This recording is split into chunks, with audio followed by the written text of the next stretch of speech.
So, hello. Today I'm going to present my thesis work, which is entitled Software-Defined Networking Energy Optimization through Traffic Prediction in Mobile Transport Networks. This thesis work has been developed in Ericsson, Finland, more specifically in the Software-Defined Networking department, under the supervision of the professor Alexander Jung and with the help of my company advisor Raquel Rodriguez. So before starting the presentation, we will briefly go through the agenda for today's content. So we will start from the problem statement to then go directly into a data overview and observations that follows the analysis conducted on the data itself.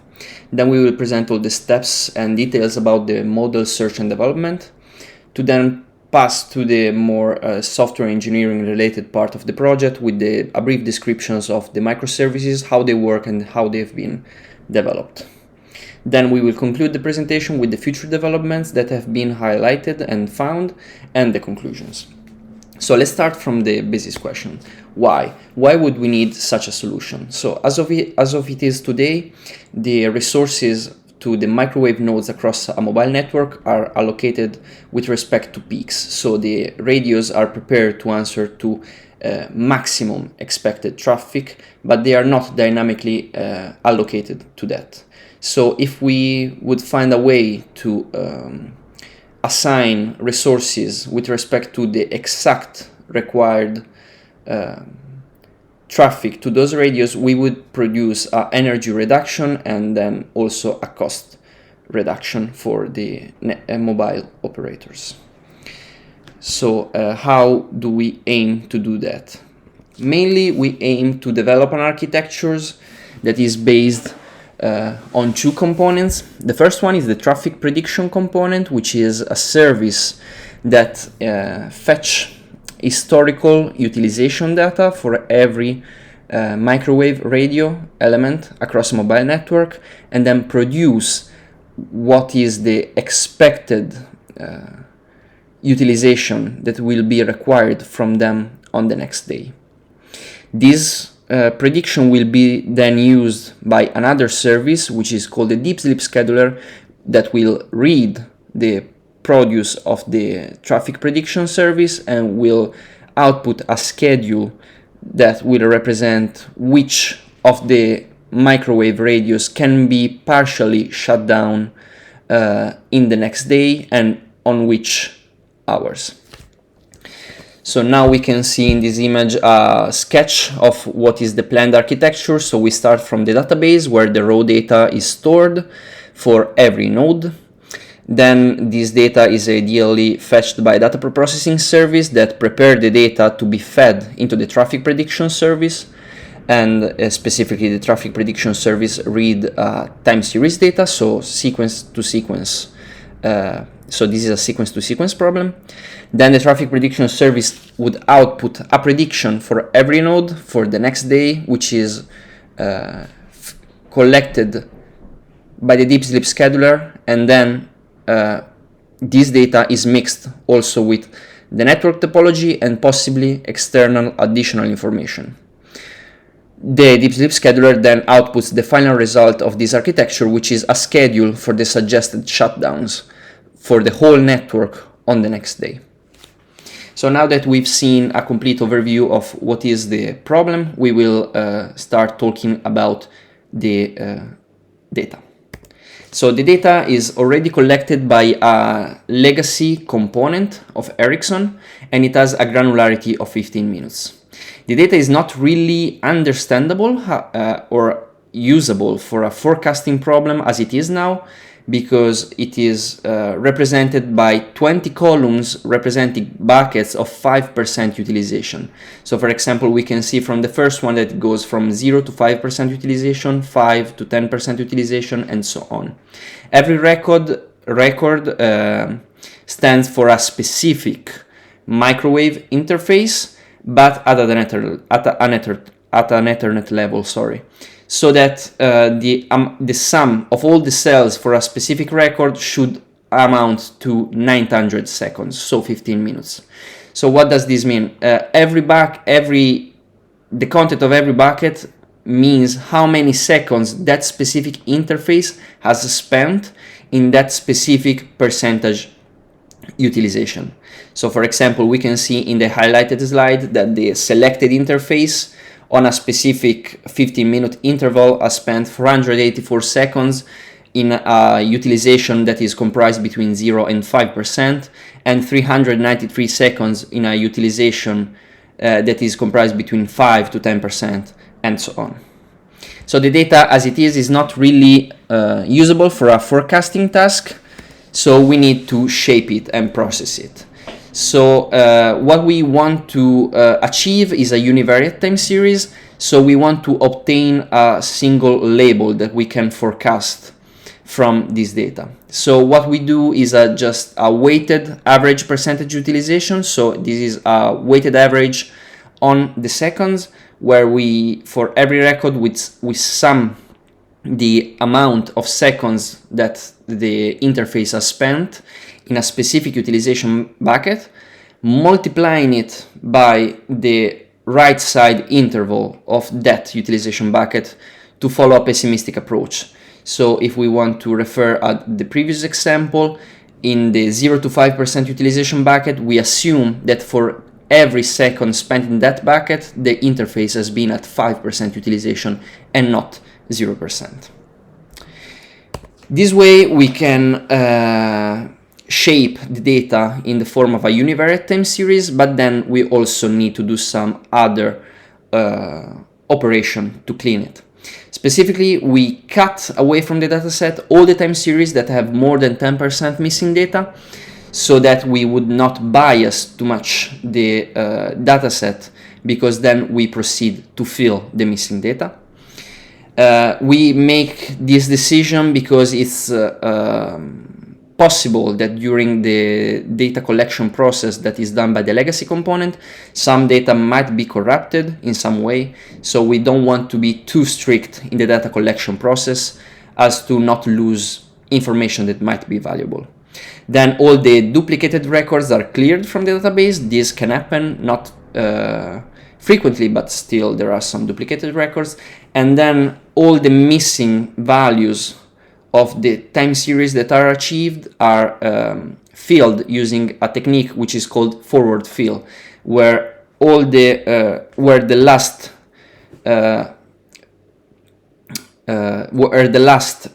observation that is considered valid is propagated in time until you have the newest non-missing value which is recorded. So for example, we can see in the time series in example that somewhere around the 25th of August 2022 there is a couple of days, 1 day of missing data, so we fill that day by propagating the last valid observed value in time. This is maybe not the most optimal way to do it, but there are no other established filling techniques that prove to be more effective than others. So after the data cleaning and data preprocessing operations, we proceed with an overview of the dataset.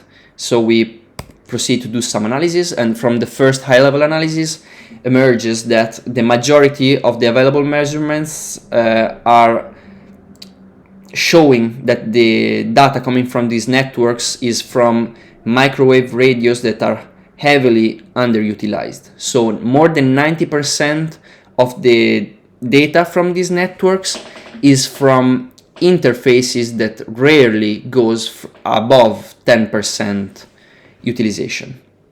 So we need to find a way to balance the dataset, because otherwise this would result in too much bias when training a machine learning model. So the time series, so it's difficult to find a way, a metric to represent pattern significance for the time series and the meaningfulness of them. But we recognize that using the standard deviation as a metric can be a good enough descriptor for the pattern significance of the series.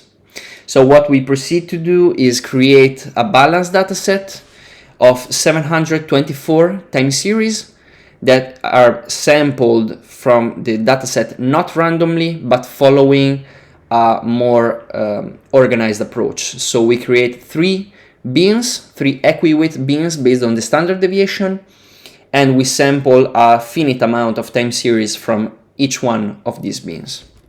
Then we proceed with a clustering experiment. The clustering experiment is done not only to see how the time series actually behaves, but also to establish which is the best approach to address the forecasting problem. So either with a local or global approach. But from the experiment, we can see that the result is significant. So the cluster algorithm can pick up to some patterns that are recurrent across the whole network. So the time series are clustered correctly, and we can form some well-defined and specific groups. But at the same time, the results are not so positive, because the vast majority of the cluster time series ends up in the first cluster that you can see on the upper left corner, and specifically 660 time series out of 724 falls in this cluster. Just a disclaimer, these graphs can be interpreted looking at the red line, at the red time series as the centroid of the cluster. So this is the average of all the time series that are contained in the cluster. And at the same time, the gray lines is the superimposition of all the time series populating the cluster. So as also previously briefly mentioned, how can we interpret the result of this clustering experiment? The semi-local approach, so developing one single model for every cluster and then deploy it to production, would not probably be a successful strategy, mainly because of the lack of data for specific cluster. So we have a strong unbalance with respect to the time series populating the cluster, and this is also supported by the initial overview that we have done on the data. So the most viable and feasible approach in this case would be to develop a global follow a global approach. So develop a global model that would just be responsible for all the interfaces of the network.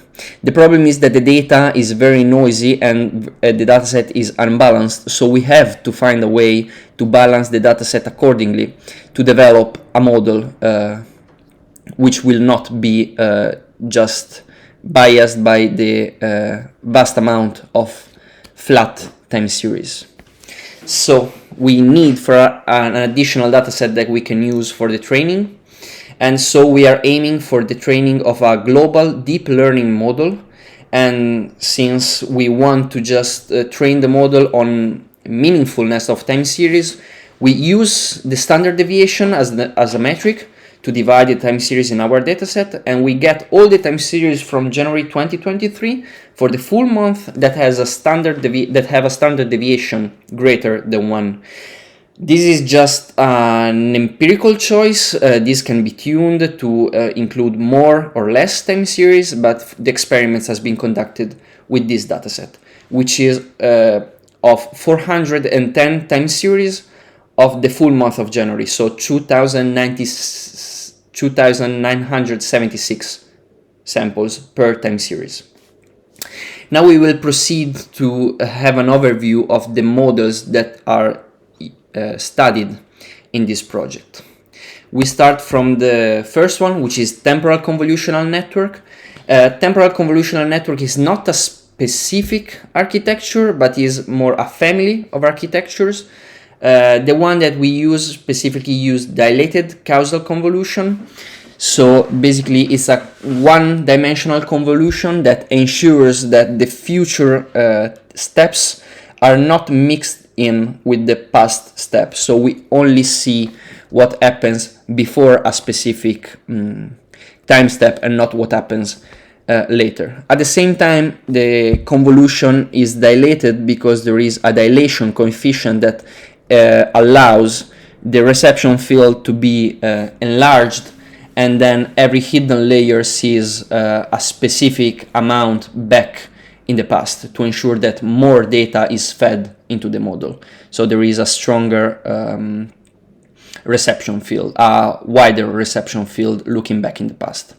At the same time, the use of filter has an increase in terms of memory efficiency, so lower memory requirements with regards to other architectures such as GRU or LSTM, because there is no need to store partial results, but what needs to be stored is only the filter coefficients.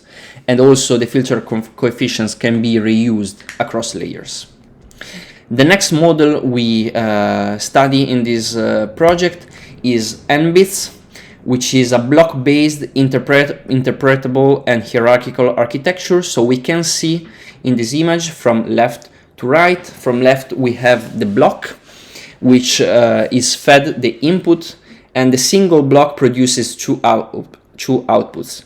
It's relative forecast, so it's the forecast produced by the single out block which receives that input, and then a backcast. The backcast is only an approximation of the input produced by the single block, which is also fed down the line of the blocks to ease up the forecasting job to the successive blocks. All the forecast produces by every single block is then interpolated, and then at a block level, then at a stack level. So the forecast of the whole model is an interpolation of all the forecast produces by all the stacks containing multiple blocks. This architecture introduces also some interpretable features, which is the interpretation of trend and seasonalities that can be tuned by setting some basis function in the block when producing the forecast and the backcast. The third and last model that we see in this study is NHITS.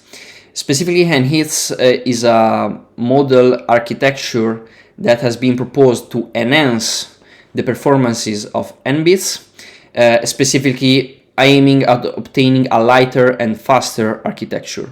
So what this model introduces is a multi-rate signal sampling. So every block now starts with a max pool layer, which is responsible to make an approximation of the input that allows the block to forecast on a specific scale of the input.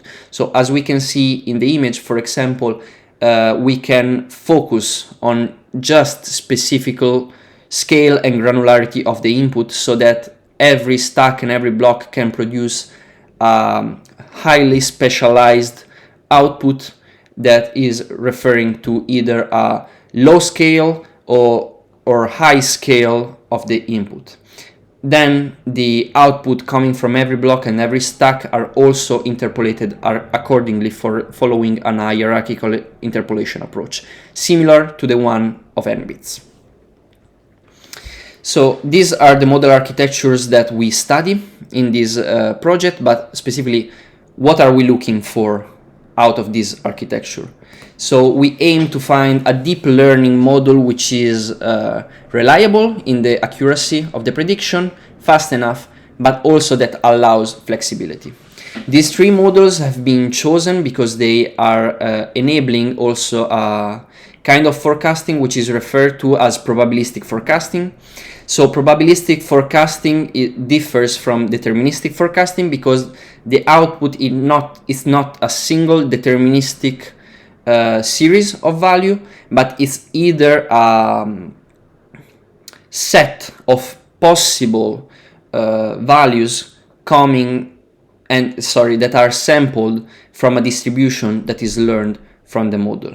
This allows for higher flexibility because we can establish some confidence bounds, some confidence intervals, and also we can take the average or quantiles. This aims to reduce the epistemic uncertainty. The epistemic uncertainty is the uncertainty that characterizes a problem coming from the lack of knowledge. So the epistemic uncertainty can be reduced either by using probabilistic forecasting and a probabilistic approach, or for example by feeding more knowledge into the training set. So the probabilistic forecasting in our model is achieved following two methods. The first one is that the models are not trained on outputting a single deterministic sequence, but either they learn a probabilistic distribution for the output, and they are trained by minimizing the negative log likelihood on the training sample over this distribution. At the same time, what they used is Monte Carlo dropout. To talk about Monte Carlo dropout, we have to introduce what is the dropout. So the dropout basically is the possibility of shutting down neurons in the hidden layers of a neural network, changing its configuration during the training iterations. So every iteration would have a different neuron configuration. This is regularization techniques that helps in reducing overfitting. The problem is that the dropout layer classically has only been used during training time, but now with Monte Carlo dropout we aim to enable the dropout behavior also at inference time. So every output that is provided in the samples of our model is sampled and comes out from a different configuration of the network. So is like our final result would be an average of the outputs of different configurations of the same network. So we can see in the progression of the slides that, for example, one possible configuration of this simple network could be this one, and this would produce a specific output, and then for the next iterations of the output sampling we would have different configurations. This approach, so using Monte Carlo dropout, is referred to also as Bayesian interpretation, because we are kind of using a statistical approach from a neural network. So how can we interpret the prediction? So as we said in the previous section, we are using a probabilistic approach. So with the probabilistic approach, every time we are not outputting a single sequence of value for the prediction, but we are sampling 150 different predictions. Then on these 150 different predictions, we can compute some statistics. So for example, in the image that we see, there are the predictions of 3 different time series, and we can see that the purple line, the blue line is the actual data, the purple line is the average of all the predictions, and then the pink shadows is the 90% is the area between which 90% of all the predicted time series are contained. So is the area between the 0.95 and the 0.05 quantiles. This allows for higher flexibility in a real setting where we don't have the possibility to have the 100% of accuracy over the prediction. So we might want to have some flexibility and to establish some thresholds in our decision process.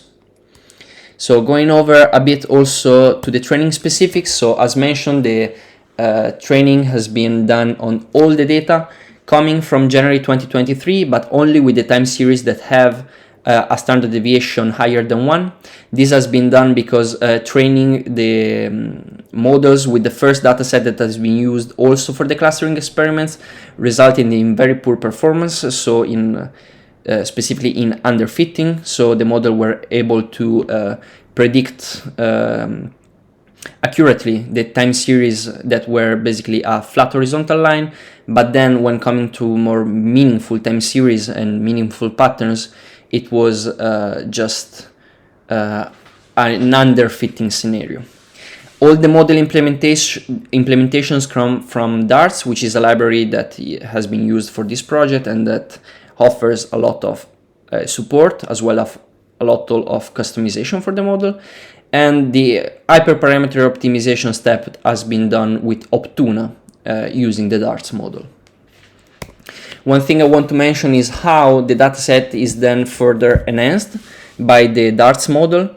So for every time series, which is a month long, we don't get all the 29 days as an input to just get the last day of the month as an output, but the models actually create a lot of subsamples that are starting from the beginning of the month, some days as an input, then the some following days as an output, following what is suggested in this image. This ensures that the data that we have available is used in the most efficient way without throwing away everything, and the model are trained then on these subsequences. Coming to the model choice, the evaluation metric that has been chosen is the symmetric mean average percentage error. This is a relative metric that computes a percentage error for the model, and this specific metric ensures that the score does not is not biased towards models that are underestimating the prediction. That would happen if we would have chosen just the mean average percentage error as a metric. So these are all the scores that the model have achieved on the training, validation, and test set. To compute the error on the training set, we use a technique which is called backcast, which is basically once the model has been trained, is tested on the training set with the same technique that has been used for the training, so the creation of all the subsamples, and these are the scores that have been registered. We also add a deterministic model, a very simple linear regression as a baseline to understand how good or bad our model performs with respect to that. And we also register what is the time necessary for the model to give a prediction as an additional metric. So we can see from these first results that NBits is not able to pick up the performances as the other two deep learning models, and the final result that we go with is NHITS, because it's a good compromise between performances, but at the same time it's relatively faster than TCN on the inference time. So this closes the part about the model development and search, and we will now talk briefly about the microservices implementation. So the microservices are developed following a division of concerns approach. So there is one microservice responsible for the traffic prediction and one that is responsible for the output of the schedule for the partial shutdown. This is done because then the intermediate results coming from the microservices can be easily reused. So for example, if the traffic prediction for the microwave nodes would be needed for another use case, then the intermediate result is easily available. All the microservices are developed in Python and are prepared to be deployed using Docker. Let's start from the first one. So very simply, the traffic prediction microservice load the model and the data already preprocessed, then prepare the data ingestion objects, which are specific based on the library and model that we are using for the prediction. And specifically, we are simulating a rolling time window approach, because to test the microservice, we have loaded the data coming from February 2023 and we start by fetching the first days and letting the model act on repeat, subsequently increasing the date and going on across the month of February. Then the predictions are collected and we are storing them in a file which is partially overwritten every time. So the prediction is provided every 4 hours and is about the next 24 hours. So every time a new prediction is provided, we overwrite 20 hours of the already available file about the predictions. We are also saving not just one value for every time step of the prediction, but we are saving 3 quantiles with the prediction. So far we are just saving the 0.05, the 0.5, so the average, and the 0.7 quintiles to ensure that there is some flexibility in the prediction. This can be also fixed at a later step. The deep sleep scheduler fetch the prediction data and also the topology data for the network, and then split the predictions by based on the interface identifiers, and fetch just the latest time steps. So just the last 24, the newest 24 hours prediction, let's say. For every quantile prediction, the model finds the 2 longest sequences of consecutive values under a certain threshold and flag them. This is because we are implementing a very naive and simple rule in the beginning, so that every interface that has a long sequence of values a long sequence of utilization expected to be under, let's say, the 50%, then we can partially shut down the radio for that time sequence. Then everything is written to a new file every time and not overwritten. This is done because then the operator can have a complete overview of how the schedule changes across the day. So this is the first framework we have developed. There are for sure some future developments, both on the machine learning and implementation aspects. So the first one is that possibly we could have a wider and more meaningful training set. So having more data and more meaningful data can for sure suggest that we could achieve higher performances and better performances. At the same time, we have trained the model using only one feature, so just one label, the average percentage utilization.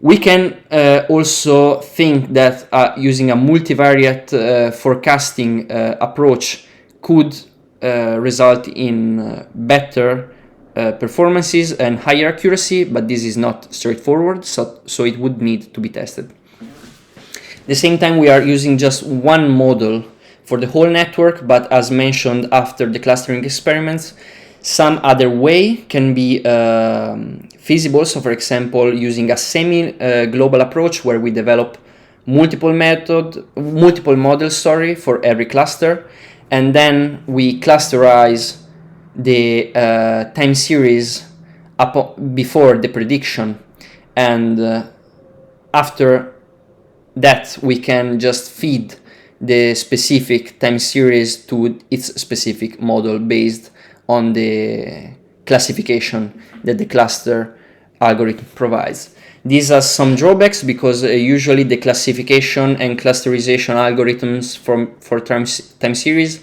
add a significant overheads to the computation. Then we can for sure highlight some deep sleep scheduler upgrades, so upgrades to the logic and the strategy that we have applied to the deep sleep scheduler, because for now it's really simple, so more rules can be implemented and some more checks can be added. At the same time, the microservices communication can be established so that it's not they are not communicating through files, but they are actually connected to a database, and this database connection is not implemented yet. At the same time, is not implemented yet the preprocessing service, so natural development would be to develop this service following the same operations that have been highlighted during this presentation. One last mention is about the continual learning and model retraining, because in a real-world setting is likely that the model might need to be retrained due to data drifts or some other changes. And I would say that the best approach in this case would not be to periodically retrain the model every 3 months, let's say, but keep it monitored and see after just trigger the retraining after observed drift in the performances. So when the model starts to go actually below the expected performances, then a retraining can be done using the newest data. So the conclusion is that the dataset has to be manually tuned for similar scenarios in the future if the similar project wants to be developed for another network. We deem the global probabilistic forecasting approach with a deep learning model is successful, and we have selected NHITS as our best model with an accuracy around 13.85, using symmetric mean average percentage error as the metric, using a probabilistic forecasting approach. We have established a framework for future projects following a division of concerns approach that can be easily